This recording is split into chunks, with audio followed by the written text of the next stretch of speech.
Buenos días, amados hermanos en Cristo Jesús.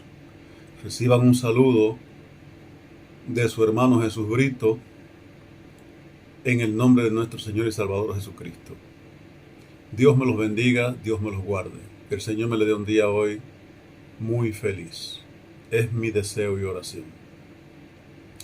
Vamos a seguir en este libro de los Hebreos, pero hoy en el capítulo 10 habíamos hablado de que era en el versículo 17 que comenzaríamos, pero me equivoqué y vamos a comenzar en vez del 17 el 16 y vamos a ir leyendo algunos versículos. Vamos a orar antes de seguir adelante. Señor y Dios, Padre de los cielos y de la tierra, Padre santo, sublime y grande Salvador, gracias te damos por el tiempo que nos da hoy, Señor, estar aquí al frente de estos hermanos que nos escuchan semana por semana. Te pedimos que los bendiga y los ayude a todos, y especialmente en la vida espiritual. Gracias, Señor, ayúdanos a que lo que digamos hoy sea dirigido por tu Santo Espíritu, para así que llegue a las vidas que necesitan tu palabra. En el nombre de Jesús. Amén. Hebreos 10, desde el versículo 16, comenzaremos hoy el estudio de esta semana. Dice así: este es el pacto que haré con ellos después de aquellos días, dice el Señor. Pondré mis leyes en sus corazones y en sus mentes las escribiré. Y el 17 dice, y añade, y nunca más me acordaré de sus pecados y transgresiones. El Señor está aquí hablando por el medio del apóstol del nuevo pacto que hay ya hecho, que Dios hizo a través de Jesucristo, hizo con su muerte, con la muerte de Cristo. Hizo un pacto nuevo. Había un pacto antes, el viejo pacto, el pacto de las leyes, de los sacrificios, de animales muertos, de la sangre, y en fin, de todas esas cosas que se hacían en el viejo pacto. Pero Dios, en su saber, sabía que no podía salvarse el mundo por la ley y por los pactos y por los sacrificios, porque el hombre tiende a pecar. En Génesis, la Biblia dice que Dios se arrepintió de haber hecho al hombre, porque el hombre, la mente del ser humano, los corazones de los seres humanos, de nosotros los seres humanos, siempre tira hacia el mal, busca el mal. Y Dios, sabiendo eso, ha hecho una serie, y la Biblia lo dice en el mismo Hebreos, una serie de cosas para que el hombre sea salvo. Dentro de ella, pues, le dio la ley a Moisés, una ley santa, buena, agradable, pero eso no era suficiente como para que el hombre pudiera ser salvo. Pero vino Cristo a hacer ese nuevo pacto. Y en el nuevo pacto encontramos que Él no se acordará más de nuestros pecados, de nuestras transgresiones. Porque en este capítulo, en este versículo 10, dice que en esta voluntad somos santificados mediante la ofrenda del cuerpo de Jesucristo, hecho una vez. O sea, por medio de ese cuerpo somos nosotros curados, como dice la Biblia en Isaías. Entonces el velo del templo se rompe en dos, dándonos la entrada a nosotros, y aquí más tarde lo podemos ver. Y dice el versículo 20, pero el camino nuevo, o sea, el camino que abrió Jesucristo, él mismo dijo, yo soy el camino, yo soy la vida, dijo Cristo. Nadie va al Padre sino por mí, sino por Él. Nadie puede ir al Padre sino por el camino de Cristo. Hay muchos caminos, pero el único camino que se va hasta el cielo, que se va hasta la presencia de Dios, es Jesucristo, no hay otro.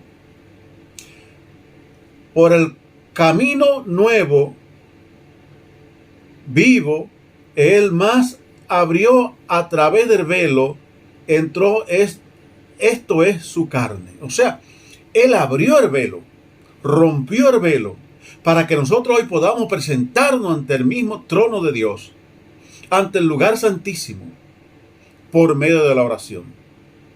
Él está sentado en el lugar santísimo, en el santuario celestial, está sentado Jesucristo, y nosotros por medio de la oración podemos llegar a Cristo.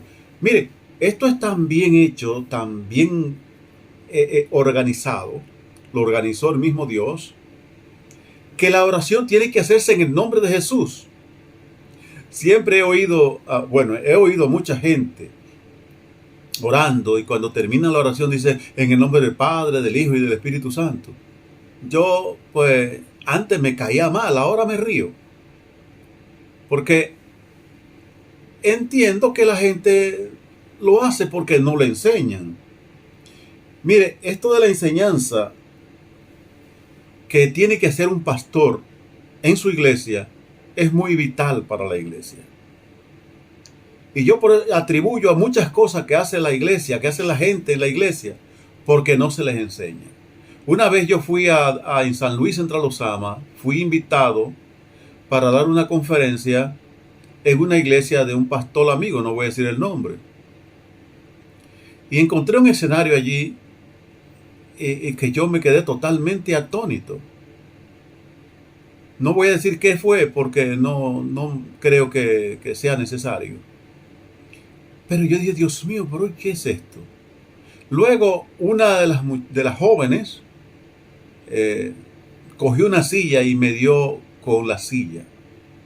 Me la tiró encima la pobre. El pastor fue a reprenderle al demonio que ella tenía, la joven, y le dio con una Biblia grandísima que él tenía. Y yo le dije, por favor, va a matar a esa muchacha. Y él me dijo, usted no vio que está endemoniada, mire que le dio un silletazo a usted. Y yo le dije, es que está mal enseñada, hermano. No es culpa de ella, es culpa suya. Es culpa suya. Vaya a mi iglesia, donde yo estoy pastoreando. Yo estaba pastoreando una iglesia que él sabía, cerca ahí de él. Usted no va a encontrar eso. Porque yo enseño a mi iglesia. El pastor es que tiene que enseñarle la palabra de Dios a su iglesia. Esa es su responsabilidad. La Biblia dice una cosa, que Dios le va a pedir cuenta, digamos, a los pastores de su congregación. Y eso es muy importante y es bueno que los pastores lo sepamos o lo sepan. Que Dios le va a pedir cuenta a usted de su iglesia. Y si usted no enseña a la iglesia, si usted lo que le enseña es cosas que ni siquiera viene al caso enseñar. Y hay gente que se pasan grandes horas enseñando cualquier cosa que se le ocurre. Porque hay tantas ocurrencias que dan hasta miedo. Pero qué bueno cuando el pastor dice, no, mi responsabilidad es enseñar a la iglesia. Y enseñarla y guiarla hasta el reino de Dios. Esa es su responsabilidad. Dios dejó el camino abierto para que nosotros podamos estar allí. El 22 dice, el 22 del versículo capítulo 10. Acerquémonos con corazones sinceros, en plena certidumbre de fe, purificando los corazones de mala conciencia, lavado los cuerpos con agua pura. Mire, Moisés agarró los sacerdotes, a Aarón entre de ellos, y los lavó con agua, lo que ellos le llamaban en ese tiempo el agua pura. Los lavó con esa agua. Ahora Cristo nos manda a lavarnos, ya no con esa agua del tabernáculo, sino con la sangre de Jesucristo. Nos ha lavado. Si usted quiere, usted está lavado. Si usted se ha dispuesto, usted debe decir, yo soy lavado con la sangre de Jesucristo. Yo soy limpio de mis pecados. Y jamás se va a acordar de aquellos pecados que yo hice. Ahora debo vivir una vida en santidad y paz. Una vida llena de Dios. Una vida llena del Espíritu Santo.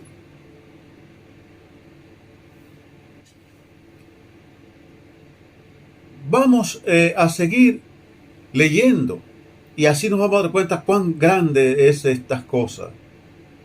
El versículo 23 dice: tengamos firme, sin fluctuar, la profesión de nuestra esperanza, porque fiel es el que prometió, y considerémonos unos a otros para estimularnos al amor y a las buenas obras. Aquí encontramos en esta lectura, encontramos tres fundamentos de la vida cristiana: la fe, la esperanza y el amor. Esos tres fundamentos que usted y yo tenemos en Cristo, fundamentos imprescindibles para la vida, solamente llevando a cabo, solamente diciendo: Señor, sé tú, como dijo el pecador, dice la Biblia en la parábola de Jesucristo: sé tú propicio de mis pecados, sé tú propicio de mi pecador, sé tú propicio de mí en mis transgresiones. Aquí vemos una de las señales de peligro que hablábamos al principio de este estudio bíblico del libro de los Hebreos. Porque si pecaremos voluntariamente, después de haber recibido el conocimiento de la verdad, ya no queda más sacrificio por los pecados. Si usted, después de haber recibido la enseñanza que el Espíritu Santo a través del pastor y a través de los diáconos y a través de la gente que tiene la responsabilidad de enseñar la palabra de Dios, si usted, después de haber recibido esa enseñanza, usted tiene la osadía de volverse atrás, es una tristeza, una pena, porque es lo que dice la Biblia, que es una gran pena. Dice el apóstol Pedro que el perro vuelve a su vómito, y que el cerdo, el cerdo vuelve después de bañado y después de limpio, vuelve al cieno, vuelve al lodo. Qué triste cuando nosotros estamos en Cristo, firme en el Señor, lavado ya con la sangre de Cristo, y entonces volvemos. Es tomar el nombre de Dios en vano, es tomar la sangre de Cristo como inmunda, y ya nosotros somos lavados. En Levítico 8:6 dice que Moisés lavaba a los sacerdotes, lavó a Aarón y a los otros sacerdotes, a los hijos de Aarón, los lavó con agua, en representación, mirando hacia el futuro, donde vamos a ser lavados con la sangre de Cristo, por medio de su sangre, cuando Él vertió la sangre en la cruz, y por esa muerte se rasgó, como decíamos en el principio, se rasgó el velo del templo, y hoy tenemos entrada hasta el reino de los cielos. Qué lindo es el Señor. Hoy tenemos entrada al reino de Dios, y podemos decir confiadamente, tranquilamente: gracias, Señor, soy salvo, o soy salva. Gracias, Señor. No importa la edad que tengamos, no importa eso, no importa lo que tengamos. Y dice, y voy a leer el versículo 37: porque aún un poquito, y el que ha de venir vendrá, y no tardará. Mas el justo, dice el 38, por la fe vivirá. Mire, hay muchos que dicen que Cristo se está tardando, pero la Biblia dice que Él nos retrasa su venida. ¿Por qué decimos nosotros que Él se está tardando? Nosotros no sabemos las sazones y las razones que dijo el Señor, que tiene Dios en su sola potestad para hacer lo que hace. Como dice aquel canto que cantábamos allá en la República Dominicana: si Cristo no viene hoy, yo lo espero mañana. Y si no viene mañana, lo espero con más calma, lo espero más tranquilo. Y Él, el tiempo de su venida, la sabe Él. Y yo estoy tranquilo esperándole. Es todo lo que tengo que hacer. No tengo que hacer nada más que esperarle. Esperar a Cristo, esperarlo con decisión de seguir, con decisión de estar adelante, con decisión siempre de voy a seguir este camino, firme, con fe, firme en la fe de nuestro Señor Jesucristo. La palabra fe aparece en la Biblia unas 253 veces. Y este libro de Hebreo es el tercer libro que habla más de fe. Habla unas 20 veces de fe. Porque es importante que nosotros sepamos que el instrumento más grande para nosotros llegarnos a Cristo es la fe. Cuando entremos el domingo próximo, que entremos al capítulo, como yo le llamo, algunos le llaman el catálogo de los héroes, en fin, le tienen muchísimos nombres. Yo simple y llanamente le llamo el capítulo de la fe. Sencillo. ¿Por qué? En ese capítulo vamos a encontrar grandes cosas y veremos muchas cosas que tiene la fe para nosotros. La fe es un instrumento útil, pero es necesario que usted sepa que Dios es real. Y esto es por fe. La fe es una acción. La fe no es cualquier cosa. La fe no es un rito. Usted dice, bueno, voy a hacer esto, voy a hacer un ritual. Voy a hacer una ceremonia. Mire, después que Jesucristo murió, a los 70 años fue destruido el templo por Tito en Roma, el romano. Y no se ha presentado más sacrificio después de eso. Ya hubo un sacrificio. El sacrificio de Cristo en la cruz del Calvario. Es el sacrificio más grande que se ha podido hacer. Y el más perfecto, con un cordero sin mancha, con un cordero inocente, sin pecado. Un cordero que fue Cristo, que murió por usted y por mí, para que nosotros podamos decir, soy salvo. ¿Cómo vamos nosotros entonces a coger para atrás? El versículo 39, a mí me encanta este versículo. Dice, pero nosotros no somos de los que retrocedemos para perdición, sino de los que mantenemos la fe para preservación del alma. Nosotros somos los que perseveramos, de los que preservamos la vida, los que preservamos a Cristo como nuestro Salvador. Con nuestras debilidades y flaquezas, con nuestra tristeza. No hay una cosa más triste para un padre que le digan, tu hijo está grave, tu hijo se está muriendo. Ayer supe de Carlos Augusto allá en San Juan de la Maguana, hablé con él y él me dijo que su hijo había muerto. Yo no lo sabía. Oiga, qué triste fue para ese padre ver a su hijo muerto, porque todo padre cree, puede ser un equívoco, pero es lo que creemos los padres, que debemos morir primero nosotros y después los hijos. Porque es lo natural, lo que uno entiende que es más fácil por la ley de la vida. Pero uno nunca sabe cómo es, a veces se presentan casos. Pero qué triste es eso cuando uno tiene un hijo que se enferma, al menos yo, las veces que mis hijos se han enfermado, yo me he puesto mal. Y recuerdo una vez que Eleazar, mi hijo, el tercer hijo mío, se le salieron unas bolitas en los dedos de las manos. Y yo lo llevé a una clínica en Baní,